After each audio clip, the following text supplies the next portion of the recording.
My guest today is an incredible Canadian rock artist. Please welcome Nim Vind. Hey Nim, how are you? Excellent, man. How are you? Fine, thank you. First, I want to know how music came in your life and who influenced your music style. How music came in my life? Well, my father was the second youngest guy to enter the Vancouver Symphony Orchestra. So he played second trumpet in the Vancouver Symphony Orchestra. So I was raised by a musician, and I had music in my house every day for my entire childhood and right up to now. Right, I've been surrounded by music my whole life, and it's been great. And my uncles played still play in New York City, and they were in punk bands, and they were in the CBGB scene.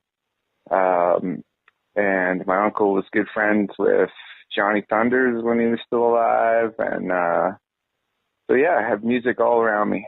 That's how it was. So I think your uncle has more influenced your style than your father. Well, you think that, but I think the reason why actually it's about half and half, like the punk rock ethics and like maybe like do it yourself and be inspired by regular people and life and your own creativity and energy to do things. That's the punk rock part I subscribe to, definitely. But from my father, I think composition and the really care for composition and making sure your mixes are great and your music is really a musical experience rather than just like a song. I try to make it so it's really something that has an emotional heartbeat in it, right? I spent way too long on my albums. I think that's my father's side, really trying to get it to not just be a quick punk rock song, more like a musical experience. So I have both those things that I'm trying to do. How and when did the nickname Nim Vind come about, and what is the meaning of his two words? It's a really strange name. Originally, I was my band was called Mr. Underhill, and it was with my two real life brothers. Eventually, it didn't start that way, but it became that way. And when we made two bands, we made the Vincent Black Shadow, which did really well. It had a success in American radio. That was my brother Rob's band. And I decided to do my own solo act and use my stage name from Mr. Underhill, which was Nim Vind. And what I was really trying to do is have a really strange, kind of foreign, like person from another planet kind of name, right? And it meant kind of a freedom by not being sane, right? Like, or freedom by being kind of an animal mind, not a human mind, right? And I took the sounds from the National Institute of Mental Health, which is an acronym, NIMH, and I took off the H because I'm not mentally healthy at all. So there's Nim. It's inspired by the National Institute of Mental Health, and Vind is half of the word or part of the word vindication, which means justification from denial or being censored. So really the name means like basically like a crazy person finding a place in the universe of strength, right? That's what it means. There's a ferocious power to crazy people, and you see it every day. You'll see some crazy guy walk into traffic and just be unafraid. He's so insane that he doesn't recognize that the cars racing by him could end his life at any moment, right?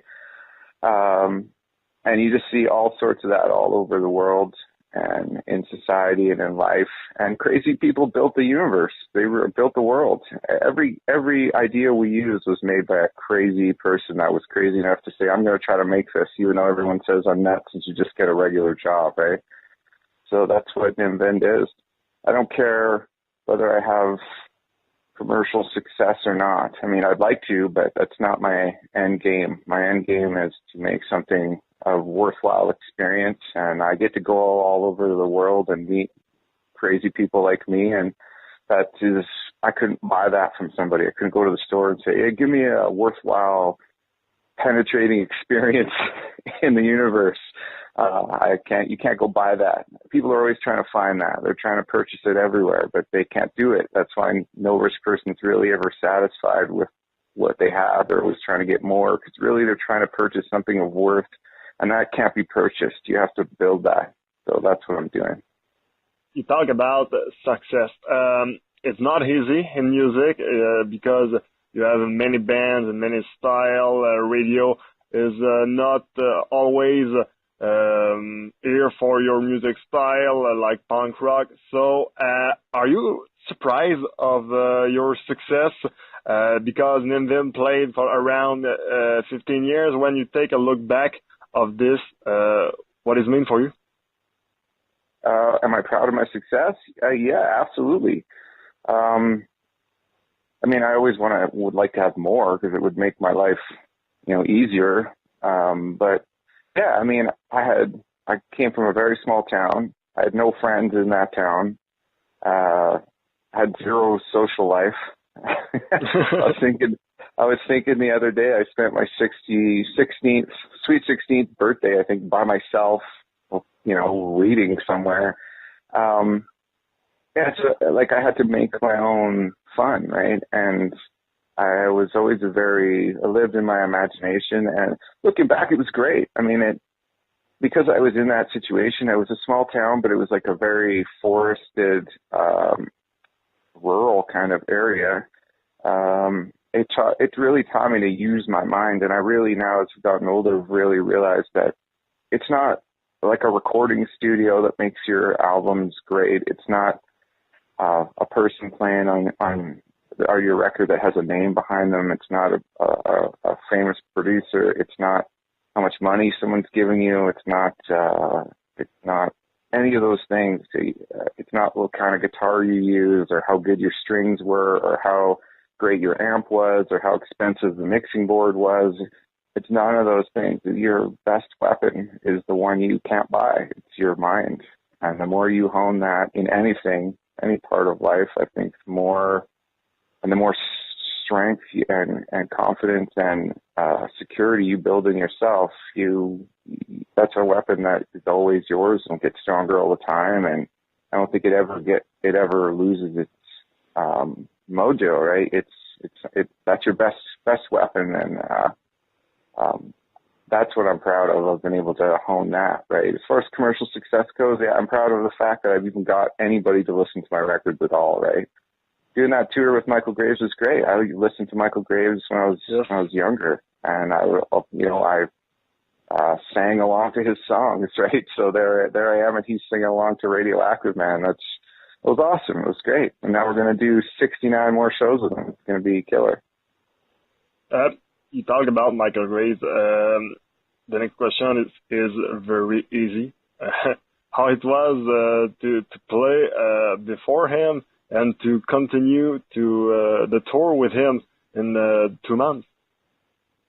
How it was to play with him on the tour? It was great, man. He gets a bit of a bad rap, maybe for, I don't know, some of the other things that aren't music related, but he was a really nice guy to us. I have nothing but great things to say about him. He's a nice guy, and I respect his musical endeavor. The guy did 300 shows last year, and his voice was still great at the end. I mean, you show me very many guys that can do 300 shows and still be, doing his full set. He's not cutting songs out that I saw. Yeah, he's a powerhouse that way. He was not weak. He's strong. So I respect that. That's inspiring to see a guy who's not taking any shortcuts. He's out doing it. And he's playing every little town, every big town, every small town, everywhere. He's doing the show. You know what I mean? And as I say, he was really polite, nice. We've opened for for a lot of different people before. And Michael Graves was a real nice guy. You know, most guys are pretty nice to us. Some are a lot crazier than others, but most guys are pretty nice. Michael Graves was great. I liked him. We will talk about your new EP in a few times, but before I talk with you about this new album that was being released a couple of days before, I want to talk about one of your songs. Personally, is my favorite, "Killing Saturday Night." Can you talk about this song?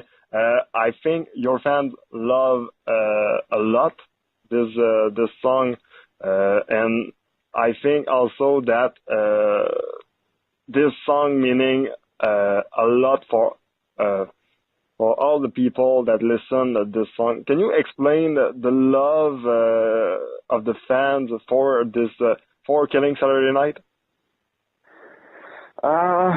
You know what? I think it's just a catchy song. I mean, like when we just talked before about my father and my uncle. I mean, like one of the things I also get was from my mother. My mother would always listen to oldies radio, and every old song from the old eras always have something in common, which is they have a great melody and the composition is great. They're short songs, but you can tell that it was a real craft to make them exciting from beginning to end and make a listener want to listen to them over and over again, right?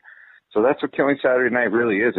It's really like a throwback 50s song. It's got those 50s falsetto notes behind the chorus, and it's simple and just powers its way from start to finish. And those songs it's not like you sit down and write those in 2 minutes. I mean, sometimes you do, but people don't hear the 100 songs you wrote before that didn't sound like that, right? It's that one song that just has that feeling to it. And that's really what I do. I write songs all the time, put them into a folder, and sometimes I'll go through it, and I might have like 300 song ideas. And then when I go to do an album, I don't sit down and write an album. I'll go back to that folder of songs I've forgotten about. And maybe one day I'm walking down the street, I think of an idea, sing it onto my phone, play it on my guitar when I get home, put it into a folder, and I never hear it again. And maybe a year later, I'll listen to it. It's almost like someone else's song, right? So I'll go through those things and listen for that exact thing. Do I hear anything that I'd want to hear over and over again, right? And when you're recording it, I'll do it. I record in stages. I'll start with that, then I'll record at home on my own setup. I maybe record the song 2 or 3 times, and then we'll go and play it with the band a bunch of times. So it's gone through a bunch of different stages where if it's going to get boring, it would get boring, right? So "Killing Saturday Night" is one of those songs that was always fun. But I will tell you this quick story about it. I didn't think it was as good as my other songs, and I didn't play it for quite a while when I first wrote it. And my brother Tony, who I think really has a good ear for what a good song is, he kept telling me, "Hey, my friends want to hear that song." And eventually we started playing it, and it never left the set. And I sent it as a demo to Theme Force Records just to say, "Hey, check this song out. I think it's going to be on my next record." And they put it onto a sampler. And that ended up getting me onto Silver Dust Records. It's got me onto Summer Breeze Festival. My first time playing that thing, I played on the main stage, and there was 25,000 people at that thing. That was all because of that demo of "Killing Saturday Night." So, of course, I had to put a proper version onto the Stillness Illness album. And that's just how that song's evolved. And everywhere I go, we played in Russia last year, and people were singing "Killing Saturday Night" and "Astronomicon," and I couldn't believe it. People in Moscow who couldn't speak English to me at all. They couldn't say, 5 words to me in English, but they could sing along to the song. And that's the kind of power of music in a great song. It kind of goes across those barriers, but you got to really focus and write a lot of songs to get those ones that are great. You can't just be lazy about it and just, pick the first 10 songs you write. I mean, I don't think you can. So that's what I do. It takes me a long time to do records because I'm writing song after song. I have a full new album written that I think has those kind of songs, and I'm excited about it. Nice. We will talk now about your last EP, The Evening Redness in the West. I don't know if Wednesday 13 is an inspiration for you, but like you, he did the move to the country with another project. Is an inspiration for you to move to the country? What is the story?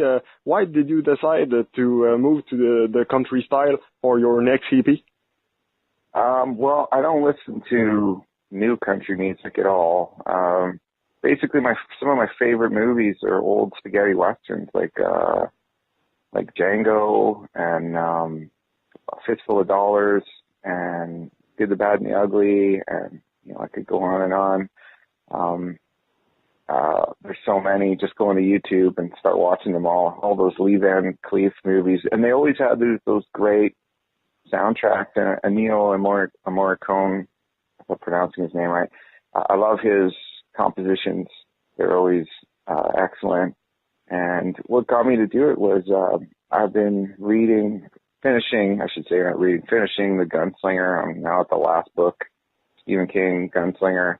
And I went to see in the theaters, I go to a lot of late night movies. I went to see Fistful of Dollars, and it just got me thinking that I had recorded over time some of those kinds of songs. And I felt like I should have some albums, maybe short albums, or that are kind of like soundtracks of these kind of spaghetti western kind of sounds. So they're almost like a movie kind of soundtrack.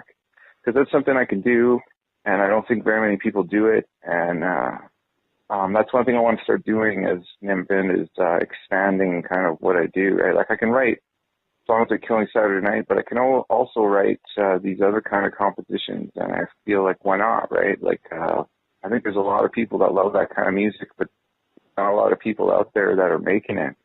There's a song on there, Pistol Whipped, the Bloody Lipped, where every sound on that recording is not made with samples. It's made with like old equipment for like original cartoons where you had all these different, I don't even know the names of a lot of the things I was using, like to make like wind sound, to make like crashing and thunder sounds and all these different things.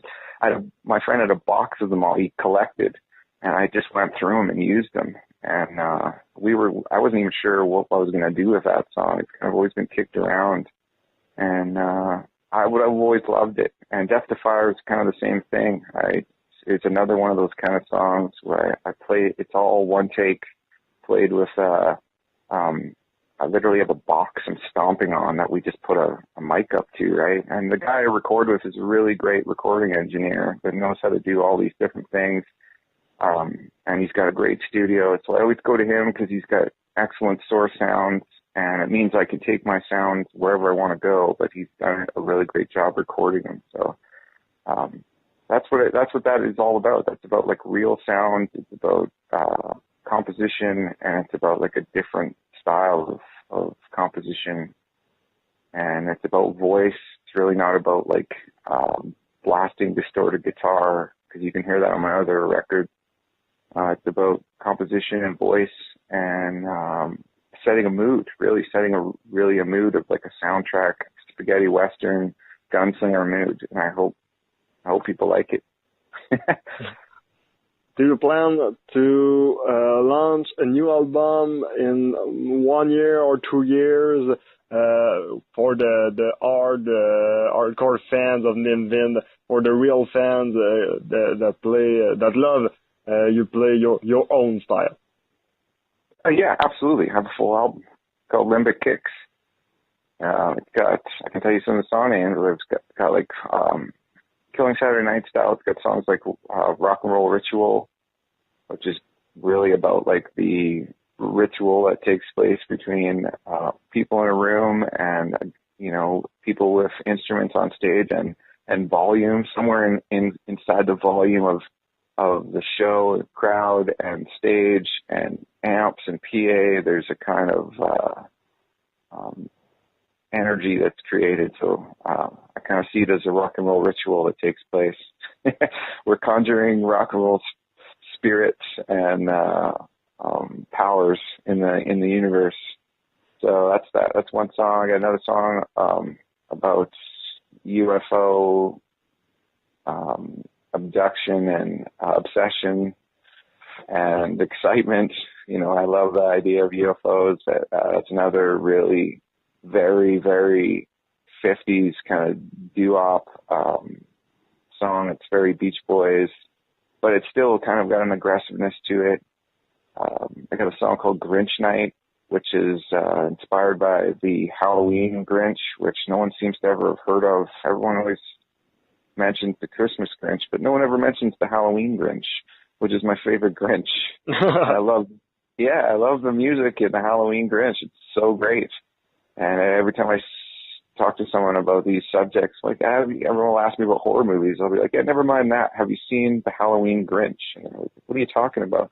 Anyways, so that Grinch Night, which is kind of a Grinch-inspired kind of Grinch-inspired kind of version of kind of a Purge Night kind of thing. Grinch Night and Purge Night kind of mashed together, because I love the idea of Purge Night too. It's such a crazy idea. Never mind what you think of the movies, just that whole concept. I could see that happening in society. So I have another song like that. So yeah, I have a full new album. I just got to find time, just not touring here, to record it. And I'm really excited about it. It should be good. I might try to get one song done this summer, maybe 2 songs done this summer. Oh, cool. I don't want it to be 2 more years before people will get to hear more new music. If I hadn't have done this tour with Michael Graves, I would have had probably a new album by Halloween, or at least a couple of new singles. Pretty nice, pretty nice. Nim Vind, the last question for you in 30 seconds. Do you think you have played your best music at this time, or the best music of Nim Vind will come in the next years? I think you're always moving forward. I love all right. Yeah, I've always done stuff I love all the stuff I've done in the past, but I still think I have a lot of stuff to do that if I don't die first, knock on wood, I'd like to get done. Whole new album, maybe a second EP of spaghetti westerns. I don't know. You never know what the future will bring. I could win the lottery tomorrow, or I could get abducted by aliens. Both would be awesome. Nim Vind, thanks for your time. It's a pleasure for me, and hope to see you play. Hope to see you play again in Quebec City soon. Yeah, man, I can see that happening for sure. We had a really good time on the last tour, and we're making friends fast. So I appreciate the interview.